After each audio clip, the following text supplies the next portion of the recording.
बाद गंगा नदी में कार्रवाई की गई। आपको बता दें कि दीघा टीओपी ने की है कार्रवाई। तो भारी मात्रा में देसी से शराब जब्त किया गया। नए साल के लिए लाई जा रही थी शराब और पुलिस को देख शराब तस्कर फरार हो गया। बड़ी खबर इस वक्त आपको पटना से बता रहे हैं। बिहार में शराबबंदी है और 2016 से ही शराबबंदी है, लेकिन इसके बावजूद शराब तस्कर सक्रिय रहते हैं। हालांकि पुलिस का एक्शन भी लगातार देखने को मिला। शराब माफियाओं के खिलाफ एक्शन देखिए अब और तेज कर दिया गया है, क्योंकि नया साल आने वाला है और ऐसे में शराब की तस्करी बिहार में ना हो, इसको लेकर के पुलिस लगातार गश्ती कर रही है। देर रात गंगा नदी में ये कार्रवाई की गई है। दीघा टीओपी ने ये कार्रवाई की। भारी मात्रा में देसी शराब जब्त किया गया। नए साल के लिए ये शराब लाई जा रही थी और पुलिस को देख करके तस्कर वहां से फरार हो गए।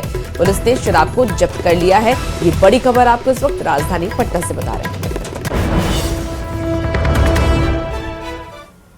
और इधर ही कहीं पे पार्सल करने वाले थे, पटना में ही आने वाला था, पटना में बिकने वाला था। क्या लग रहा है नया साल की तैयारी कर रहे थे शराब माफिया? हाँ, नया साल का ही था, मगर अभी और जानकारी होगा तो बताया जाएगा। किस तरह से आप लोग मुस्तैद हैं गंगा नदी में? गंगा नदी में टीओपी है हम लोग का, दीघा टीओपी। और दीघा टीओपी को सूचना मिला तो हम लोग मुस्तैद होकर के गए और पकड़ करके लाए। गोपालगंज के मॉडल अस्पताल में ऐसी तस्वीर सामने आई है जिसने हेल्थ सिस्टम पर सवाल खड़े कर दिए हैं। अस्पताल में टॉर्च की रोशनी में मरीजों का इलाज किया गया। डॉक्टर अंधेरे में मरीजों को इंजेक्शन देते नजर आए। बड़ा सवाल है कि बिजली कटने पर अस्पताल में जनरेटर से बैकअप का इंतजाम क्यों नहीं था। ये रिपोर्ट आपको दिखाते हैं।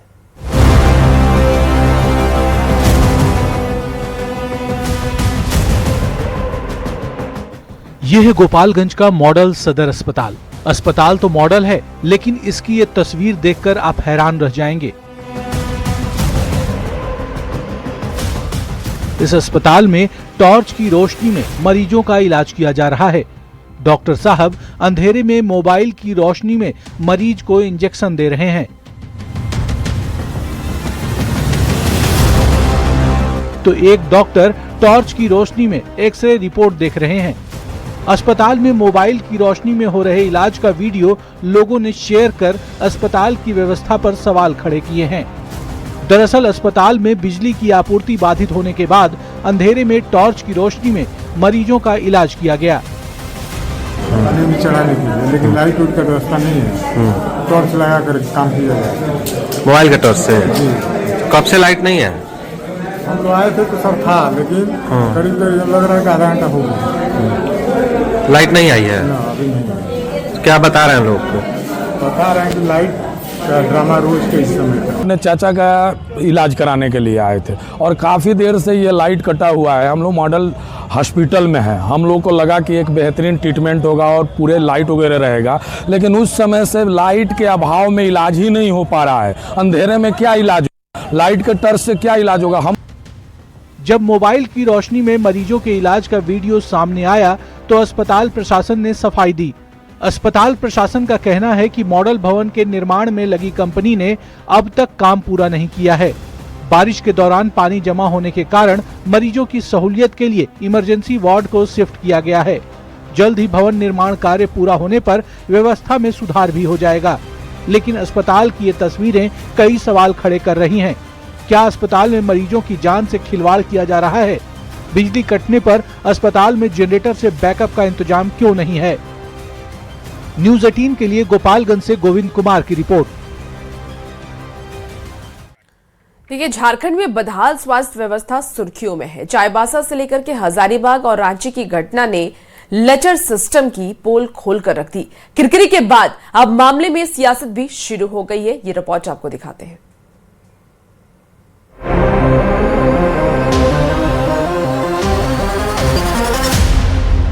बंद दरवाजों के पीछे की ये वो तस्वीर है जिसके खुलते ही झारखंड स्वास्थ्य विभाग में हड़कंप मचा है। पहली तस्वीर चाईबासा की है, जहां एम्बुलेंस नहीं मिलने पर पिता मासूम का शव थैले में डालकर जाने को मजबूर दिखे। दूसरी तस्वीर हजारीबाग की है, जहां केरेडारी सीएचसी में मोबाइल टॉर्च की रोशनी में महिला का ऑपरेशन किया गया। और तीसरी तस्वीर रांची के कांके सीएचसी की है, जहां मरीजों की परेशानी से दूर डॉक्टर भोजपुरी गानों पर जमकर डांस करते दिखे। झारखंड में पटरी से उतरती स्वास्थ्य व्यवस्था की तस्वीर जब सामने आई तो मरीजों की परेशानी भूल सियासत गरमाती दिखी। जेएमएम ने पूरे मामले पर स्वास्थ्य मंत्री का बचाव किया और बेवजह तूल देने का आरोप लगा दिया।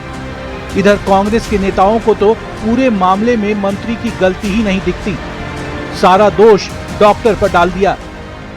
बिहार की बात कर रहा हूं, वहां एक वृद्ध दंपति अपने बेटा के डेड बॉडी को तोड़ मरोड़ कर, लकड़ियों की तरह तोड़ तोड़ कर बोरे में भरकर अपने घर ले जाने को विवश थे। उस समय कहां सोए हुए थे ये लोग? जो भी है, इस तरह की घटना बहुत ही दुखदाई है और अगर सरकार संवेदनशील है तो प्रतिबद्धता दिखती है, निश्चित रूप से कार्रवाई होगी।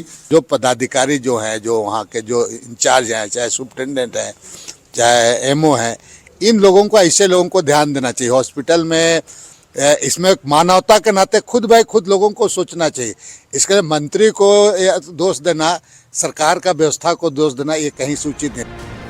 स्वास्थ्य विभाग संभालने में नाकाम रहने का आरोप लगाते हुए विपक्षी दल बीजेपी ने इरफान अंसारी पर निशाना साधा और बड़बोलेपन की वजह से सिस्टम खराब करने का आरोप तक लगा दिया। बड़बोलापन का क्या उपाय है? क्योंकि सरकार सत्ता में है, उसे जनादेश है, अपार जनादेश है, तो जनता भुगत रही है। तो भाई आप लगाइएगा पेड़ बबूल का, तो आम कहाँ से मिलेगा? स्वास्थ्य मंत्री इरफान अंसारी एक्टिव दिखते हैं, हर मुद्दे पर बेबाकी से अपनी राय रखते हैं। माना जा रहा है कि अगर इतना एक्टिव वे स्वास्थ्य विभाग की हालात को सुधारने में रहते तो हेमंत सरकार के दूसरे कार्यकाल के 1 साल गुजर जाने के बाद भी हालात बदतर नहीं दिखते। जरूरत है कागजों से उठकर योजनाओं को धरातल पर सही तरीके से उतारने की, ताकि लोगों को बेहतर स्वास्थ्य सेवा मिल सके। न्यूज़ 18 के लिए रांची से गौरव झा के साथ ब्यूरो रिपोर्ट। खबर चाईबासा से, जहां सरंडा क्षेत्र के चुर्गी गांव में मलेरिया बुखार का प्रकोप गंभीर रूप लेता जा रहा है। गांव में एक सप्ताह के अंदर बुखार से पीड़ित 2 महिलाओं की मौत हो गई। इससे गांव में दहशत का माहौल हो गया। इस गांव के 3 बीमार बच्चों को मनोहरपुर अस्पताल में भर्ती किया गया है। प्रभारी डॉक्टर के मुताबिक तीनों के मलेरिया से पीड़ित होने की आशंका जताई जा रही है। इसके अलावा गांव में अन्य कई ग्रामीण भी बुखार से पीड़ित हैं, जिनके मलेरिया पीड़ित होने की आशंका है। अस्पताल की मेडिकल टीम आज गांव जाएगी और शिविर लगाकर मरीजों का इलाज करेगी। बता दें कि इस गांव के क्षेत्र में मलेरिया का प्रकोप पहले भी रहा है और 2 साल पहले मलेरिया के प्रकोप से 2 बच्चों की मौत हो गई थी। इसी बीच देखिए, रांची में रिम्स अतिक्रमण की जांच ईसीबी करेगी। झारखंड हाईकोर्ट के आदेश की कॉपी अपलोड हो गई है और इसके तहत दोषी विभाग अधिकारियों बिल्डर को चिन्हित कर कार्रवाई का आदेश भी दिया गया है। साथ ही एफआईआर कर दोषियों से मुआवजा राशि वसूलने की निर्देश भी हाईकोर्ट की तरफ से दे दी गई है। तो हाईकोर्ट ने पीड़ितों को नुकसान की भरपाई का आदेश भी दिया है और ये साफ कहा है कि सरकारी राजकोष पर इसका भार क्यों डाला जाए। तो रांची से आपको ये बड़ी खबर बता रहे हैं, जहां रांची में रिम्स अतिक्रमण की जांच एसीबी अब करने वाली है और झारखंड हाईकोर्ट के आदेश की कॉपी अपलोड की गई है। बड़ी खबर चाईबासा से, जहां सरंडा क्षेत्र के चुर्गी गांव में मलेरिया बुखार का प्रकोप गंभीर रूप लेता जा रहा है और इस सरंडा के चुर्गी में 2 महिला की मौत हुई है। गांव में 1 सप्ताह के अंदर बुखार से पीड़ित 2 महिलाओं की मौत हो गई है। इससे गांव में दहशत है। इस गांव के 3 बीमार बच्चों को मनोहरपुर अस्पताल में भर्ती किया गया है। प्रभारी डॉक्टर के मुताबिक तीनों के मलेरिया से पीड़ित होने की आशंका जताई जा रही है।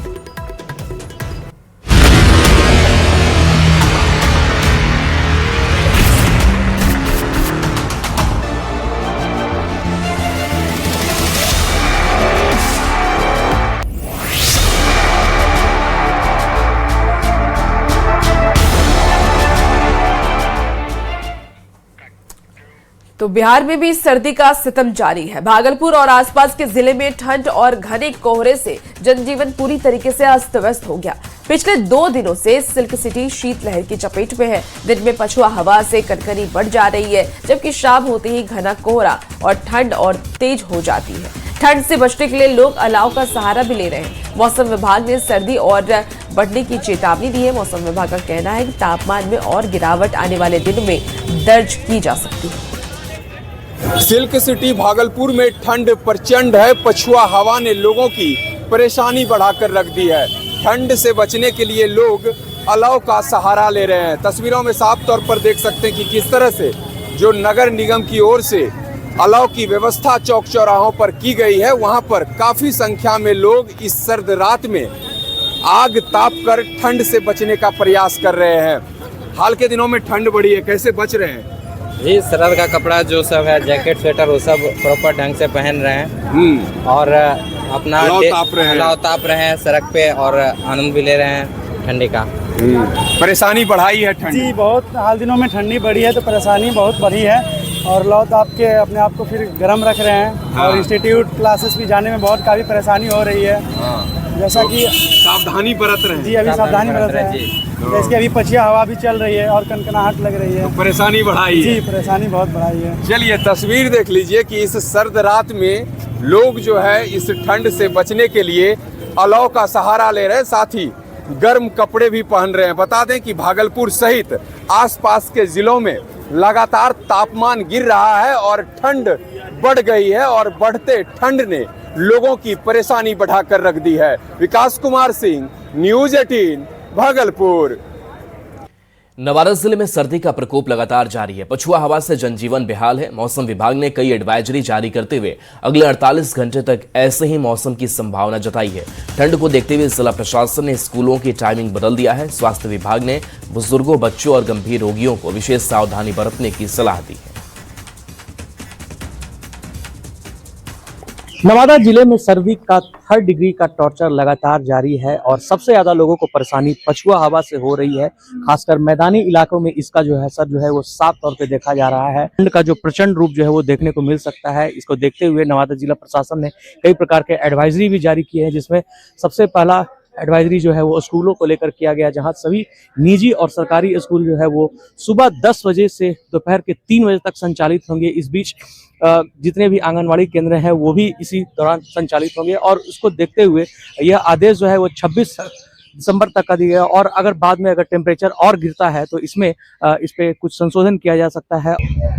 अभी सबसे ज़्यादा बच्चे और जो ओल्ड एज पर्सन है उनको सजग रहना होगा, या जो कोई बीमारी से कुछ कम्प्रोमाइज्ड हैं उनको भी थोड़ा सजग रहना होगा, क्योंकि ठंड में हार्ट अटैक की संभावना या स्ट्रोक की संभावना ज़्यादा हो जाती है। वेन जो है ब्लड का शरीर के नीचे चला जाता है हीट कंजर्व करने के लिए, ब्लड फ्लो स्लगिश हो जाता है, तो ब्रेन में ब्लड फ्लो या हार्ट में ब्लड फ्लो का रेट थोड़ा कम हो जाता है। इसके चलते स्ट्रोक और हार्ट अटैक की संभावना बढ़ जाती है। अभी दिसंबर माह जो है अभी समाप्त होने वाला को है और जनवरी माह भी आने वाला है, तो ऐसे में स्वास्थ्य विभाग सबसे ज़्यादा अलर्ट पर है और मौसम विभाग ने इसको देखते हुए कई प्रकार के एडवाइजरी जारी किए हैं, जिसे हर हाल में फॉलो करना होगा, तभी सेफ इस सर्द में रहा जा सकता है। अनिल विशाल, न्यूज़ 18, नवादा। शेखपुरा में पछुआ हवा और शीतलहर से ठंड काफी ज्यादा बढ़ गई है। बढ़ती ठंड को देखते हुए नगर परिषद की तरफ से चौक चौराहों पर अलाव की व्यवस्था भी की गई है, जिसे जलाकर लोग अपनी शरीर को गर्म कर रहे हैं। कई लोगों ने नगर परिषद के इस कोशिश की सराहना भी की है। इस कड़ाके की ठंड में न्यूज़ 18 की खबर का असर हुआ है कि चौक चौराहों पर नगर परिषद द्वारा लकड़ी का वितरण किया जा रहा है। अब देखिए अलाव की व्यवस्था हो गई है चौक चौराहों पर, काफी लोगों को राहत भी मिल रहा है इस अलाव से। अभी हम जानना चाहते हैं कि जो अलाव का लाभ ले रहे हैं इस भीषण ठंड में क्या स्थिति है, इससे क्या लाभ हो रहा है आपको बताइए। इससे नगर परिषद द्वारा जो लकड़ी वितरण किया जा रहा है चौक चौराहे पे हर एक वार्ड में वितरण किया जा रहा है। इसमें कार्यपालक पदाधिकारी हमारे बहुत सराहनीय काम कर रहे हैं, कार्यपालक पदाधिकारी, और शेखपुरा नगर में जो विकास की गति दे रहे हैं बहुत सराहनीय दे रहे हैं। चौक चौराहे पर जो पड़ क्या लोगों को लाभ है? जी, अलाव से ठंड का बहुत बचाव है, गरीब गुरबा का बहुत बचाव है, जो भी है। क्या नाम है आपका? जी, विनोद कुमार शर्मा। बोलो सर, की नाम बोले तो है? अरुण कुमार। की बोले व्यवस्था है नगर परिषद द्वारा? बहुत बढ़िया है। क्या व्यवस्था किया है? लकड़ी का जो व्यवस्था किया बहुत बढ़िया किया है। बचाव हो रहा है? हाँ, बहुत बचाव है, आम आदमी गरीब आदमी सबको। तो निश्चित रूप से कहा जा रहा है चौक चौराहों पर जो अलाव की व्यवस्था की गई, इससे काफी राहत लोगों को मिल रहा है। इस ठंड के मौसम में बचाव का एक बड़ा साधन माना जा रहा है। अजीत कुमार सिन्हा, न्यूज़ 18, शेखपुरा। रामगढ़ के बड़का सयाल एरिया में आउटसोर्सिंग कंपनी पर सुरक्षा नियमों की अनदेखी कर कोयला खनन के आरोप लग रहे हैं। 2 मजदूरों की मौत के बाद कोयला उत्खनन का काम ठप है। मृत मजदूरों के लिए मुआवजे पर सहमति बनी और जांच का भी भरोसा मिला है, लेकिन सुरक्षा की अनदेखी को रोका नहीं गया तो ऐसे हादसे दोहराने की आशंका बनी रहेगी। पूरी खबर इस रिपोर्ट में देखिए।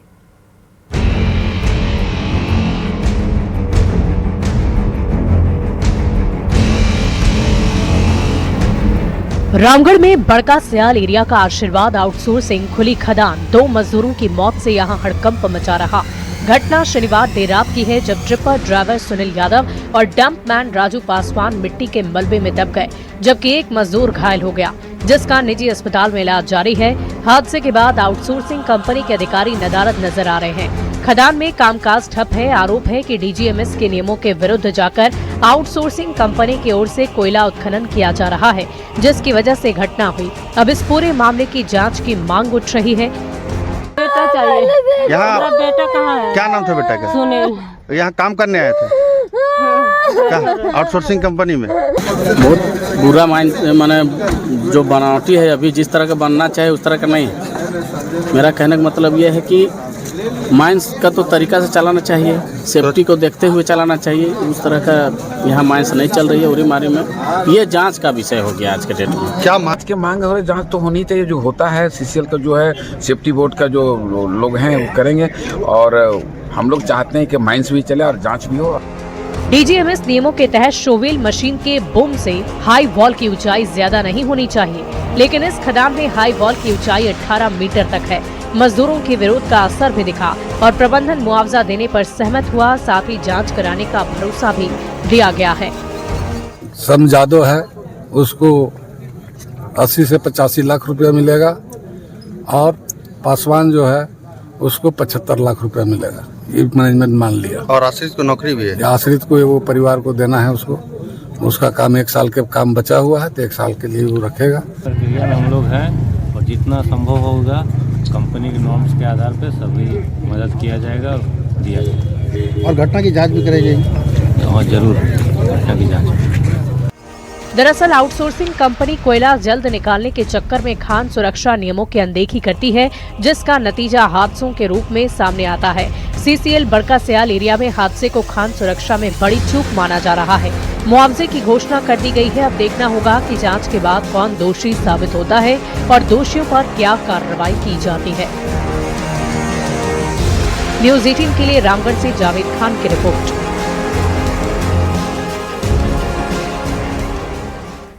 देखिए, नया साल आने में अब कुछ ही दिन बचे हैं और इसे लेकर के गुमला के पर्यटन स्थलों पर लोगों की भीड़ बढ़ने लगी है। अगर आप गुमला में शांत और सुंदर जगह की तलाश में हैं, तो खरका का 2 मुहाना नदी पिकनिक के लिए बेहतर विकल्प आप मान सकते हैं इसे। यहाँ खरका और बाकी नदी का संगम है। प्राकृतिक सुंदरता, शांति और कम भीड़ के कारण ये गुमला का एक हिडन पर्यटन स्थल माना जाता है। गुमला में नए वर्ष के आगमन को लेकर के पिकनिक स्पॉट पूरी तरह से तैयार है। इस वक्त मौजूद है हम गुमला के खरका गांव स्थित मुहाना नदी में। यह 2 नदियों का संगम इसको माना जाता है। तस्वीरों के माध्यम से हम आपको नदी दिखाना चाहेंगे। खरका और बाकी नदी का संगम इसको माना जाता है। यहीं पे जो 2 नदी है वो आकर के आपस में मिलती है और यहाँ पर से बड़ा नदी के रूप में ये आगे बढ़ जाती है, जो कि खटवा नदी। यहाँ बहुत आदमी लोग आता है, जैसे नया साल में बोले तो अभी नया नया इसको जान रहा है, हिडन जगह है, तो आदमी लोग को आना चाहिए यहाँ। आप लोग भी आइए यहाँ पिकनिक बनाने के लिए नया साल में। भीड़ होता है? हाँ, अभी भीड़ तो होगा। अभी तो लोग आते हैं, मतलब दिसंबर में आते हैं यहाँ पर। ये जो जगह है ना, ये बहुत ही अच्छा है। यहाँ पे शांत है, गांव से बहुत दूर है, ठीक है ना। तो यहाँ मतलब देखिए, उधर देखिए पूरा बालू बालू भरा हुआ है, ठीक है। तो यहाँ पे फैमिली के साथ आके आराम से आदमी अपना पिकनिक मना सकता है। तो आप देख सकते हैं ये जो मुहाना नदी है, इसकी जो खासियत है वो 2 नदियों के संगम से इसका खासियत माना जाता है। और नव वर्ष के मौके पर यहाँ पे जो सैलानी है वो पिकनिक मनाने के लिए पहुंचते हैं। हाइडन पैलेस के रूप में यह जो जगह है उसको माना जाता है। कुमार भगत, न्यूज़ 18 गुमला। लोहरदगा जिले के धरथरिया जलप्रपात प्राकृतिक प्रेमियों के लिए एक अद्भुत पर्यटन स्थल है। चारों ओर फैले पहाड़, घने जंगल और ऊंचाई से गिरता झरना मन को शांति और आनंद से भर देता है। नए साल के मौके पर यहाँ पर्यटकों की विशेष भीड़ देखने को मिलती है। चिड़ियों की चहचहाट और इस स्वच्छ वातावरण में जगह और भी आकर्षक बन जाता है। जिला मुख्यालय से 24 किलोमीटर दूर स्थित यह जलप्रपात फोटोग्राफी और घूमने के शौकीनों के लिए बेहद खास है। घूमने आते रहते हैं हर 6-7 महीने के अंतराल में। यह प्रकृति का एक बनाया नया झरना है जो बहुत ही खूबसूरत है और चारों तरफ यह जंगल से घिरा हो, जो इसकी खूबसूरती को बहुत ज़्यादा बढ़ाती है। आप यहाँ जब भी आए तो यहाँ के प्राकृतिक माहौल का और जो वादी है उसका भरपूर मज़ा ले सकते हैं। इसका खूबसूरती का मेन कारण यह है कि आप देख सकते हैं जैसे कि खड़े चट्टान से गिर रहा है और काफ़ी ऊंचाई के साथ यहाँ झरना गिर रहा है। तो बहुत पहले से सुनते आ रहे थे दर्जा के बारे में, लेकिन बीच में चूँकि उग्रवाद काफ़ी प्रभावित था इस क्षेत्र में, इसलिए लोगों का आना जाना कम था। अब धीरे धीरे जैसे उग्रवाद का प्रभाव थोड़ा थोड़ा कम हुआ है तो लोग यहाँ सालों भर घूमने आते हैं और इस वाटरफॉल का खूबसूरती है कि ये बिल्कुल खड़ा चट्टान में। सिमडेगा में नए साल के जश्न को लेकर के पिकनिक स्पॉट की रौनक अब बढ़ गई है। आपको बता दें कि केला घाघ, दानगद्दी और बसंतपुर जैसे पिकनिक स्पॉट लोगों की खास पसंद बन गए हैं, जहां प्रतिदिन भारी संख्या में सैलानी पहुंच रहे हैं। भीड़ और हुड़दंग की आशंका को देखते हुए सिमडेगा पुलिस पूरी तरीके से चौकस आपको बता दें कि चौकस है। किसी भी तरह की अप्रिय घटना पर सख्त कार्रवाई के निर्देश दिए गए हैं और